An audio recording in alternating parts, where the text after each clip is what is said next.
सुदूर एक गांव में मोहन नाम का पहलवान रहता था, जिसके पास 5 भैंसें थीं। दिन भर भैंसों की देखभाल करना और उनका दूध पीना ही मोहन की दिनचर्या थी। भैंसों का दूध पीते रहने के कारण वह काफी बलवान हो गया था। मोहन अपने बचाव और सहारे के लिए एक लोहे की छड़ हमेशा साथ रखता था। इस कारण कोई भी मोहन को एक बार देख लेता तो उसकी हृष्ट पुष्ट काया व शक्तिशाली शरीर को देखकर डर जाया करता था। मोहन का पूरी दुनिया में कोई नहीं था, तो उम्र बढ़ने के साथ उसे अपनी शादी की चिंता सताने लगी थी। इसलिए वो अक्सर लोगों से पूछा करता था कि उसकी शादी कहाँ और किससे होगी। लोग उसे देखकर डर जाते व उसके सवाल का जवाब न दे पाते थे। इस पर मोहन उनके साथ मारपीट किया करता था, जिसके चलते लोगों ने उस रास्ते से ही गुजरना बंद कर दिया था। एक बार किसी दूसरे गांव का एक ब्राह्मण और एक हमाम किसी विवाह समारोह में शामिल होने जा रहे थे। रास्ते में उन्हें मोहन मिल गया। मोहन ने ब्राह्मण को देखा तो उसने दोनों को अपने पास बुलाते हुए कहा कि आप तो मुझे ज्ञानी नजर आते हो, बताइए मेरी शादी कब और कहाँ होगी। इस तरह पहलवान का सवाल सुनकर दोनों ठिठक गए। हमाम काफी चतुर था, उसने सोचा कि अगर हम इससे बहस करेंगे तो इसके बल के आगे हमारा कोई मुकाबला नहीं।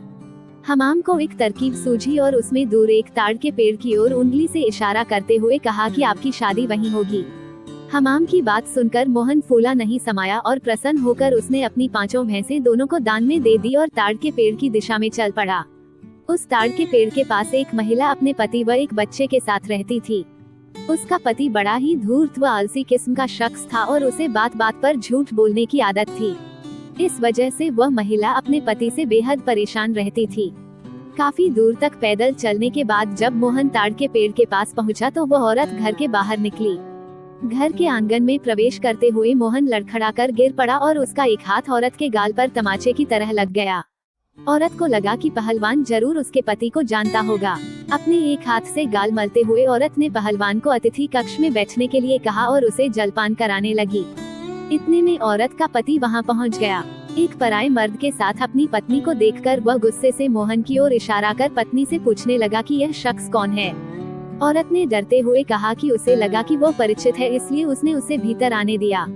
अपनी पत्नी की बात सुनकर वह शख्स और भी क्रोधित हो गया और लड़ने के लिए मोहन की ओर झपका। शख्स को रोकने के लिए मोहन ने अपने लोहे की छड़ उसके सिर पर रख दी, जिससे वह आदमी वहीं मर गया। ये सब दृश्य देखकर उसकी पत्नी रोने लगी। माहौल को देखकर पहलवान वहां से जाने लगा तो उस औरत ने मोहन को रोक लिया और कहने लगी कि उसके पति के अलावा घर में कमाने वाला कोई नहीं था और उनकी मृत्यु के बाद अब तुम्हें हमारे साथ ही रहना होगा। इसके बाद मोहन उस औरत के साथ उसी घर में रहने लगा। मोहन को भैंसों का दूध पीने के अलावा कोई काम नहीं आता था। ऐसे में कुछ दिन बाद जब घर का राशन खत्म होने लगा तो महिला ने उससे कहा कि वो बाहर जाकर कुछ कमा कर लेकर आए या फिर राज के पास जाकर खेती के लिए जमीन मांग ले ताकि वह खेती कर अपना भरण पोषण कर सके।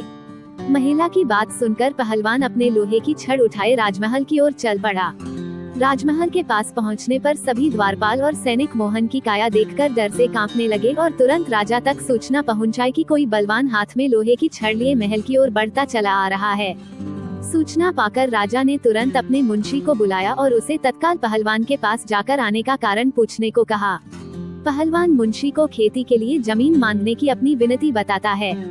संदेश लेकर राजा के पास पहुंचने पर राजा पहलवान को ढेर सारी जमीन देने का आदेश देता है।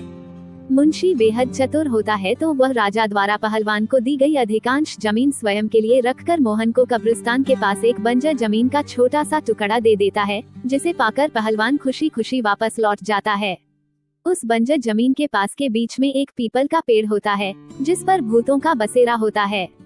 जमीन को फसल उगाने योग्य बनाने के लिए जब पहलवान जुताई शुरू करता है तो पेड़ का परेशानी आने लगती है। मोहन उस पेड़ को उखाड़ने की ठान लेता है और अपनी लोहे की छड़ से उस पर प्रहार करता है, जिससे करीब 150 भूत पेड़ से नीचे गिर जाते हैं और गुस्से से पहलवान की ओर लड़ने के लिए दौड़ते हैं। पहलवान अपनी छड़ से सभी भूतों के छक्के छुड़ा देता है। पहलवान से जीतना असंभव जानकर भूत मोहन के सामने पेड़ न काटने की गुजारिश करने लगे। भूतों ने कहा, ये हमारा घर है, हम कई साल से यहाँ रह रहे हैं, हमारे घर को मत उजाड़ो। भूतों ने इसके बदले खेतों में काम कर उपज मोहन के घर पहुंचाने का प्रस्ताव रखा। मोहन को भूतों पर दया आ जाती है और वो उनका प्रस्ताव स्वीकार कर घर चला जाता है। इसके बाद से भूत समय समय पर पहलवान के घर हर फसल पहुंचाने लगे। एक बार उन भूतों का गुरु उनसे मिलने आता है।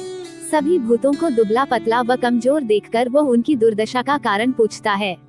भूतों से पूरा वृतांत सुनकर गुरु पहलवान को सबक सिखाने की ठानता है और उसके घर की ओर चल पड़ता है। भूतों का गुरु एक बिल्ली का रूप धारण कर पहलवान पर हमला करने की योजना बनाता है।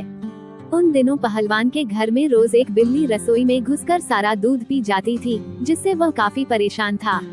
उस दिन पहलवान भी उस बिल्ली को सबक सिखाने के लिए दरवाजे के पीछे छिपकर बिल्ली का इंतजार कर रहा होता है। जैसे ही बिल्ली के रूप में भूतों का गुरु कमरे में प्रवेश करता है, पहलवान उस पर प्रहार कर देता है। पहलवान के प्रहार से भूतों के गुरु की कई हड्डियां टूट जाती हैं और वो अपने असली रूप में आकर अपनी जान बख्शने का निवेदन करने लगता है। मोहन ने भूतों के गुरु को छोड़ने पर खुद के लिए सजा चुनने के लिए कहा। ऐसे में भूतों के गुरु ने कहा कि उसे बख्शने पर वह राशन की मात्रा दोगुनी कर देगा। भूतों के गुरु की इस बात पर कुछ देर विचार करने के बाद पहलवान उसे छोड़ देता है। पहलवान के घर से निकलकर भूतों का गुरु सीधे अपने शिष्यों के पास जाता है।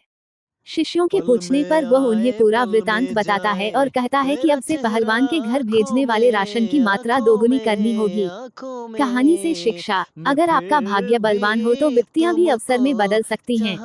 आगे का वीडियो देखने के लिए चैनल को सब्सक्राइब लाइक जरूर करें और साथ में बेल आइकन जरूर दबाएं।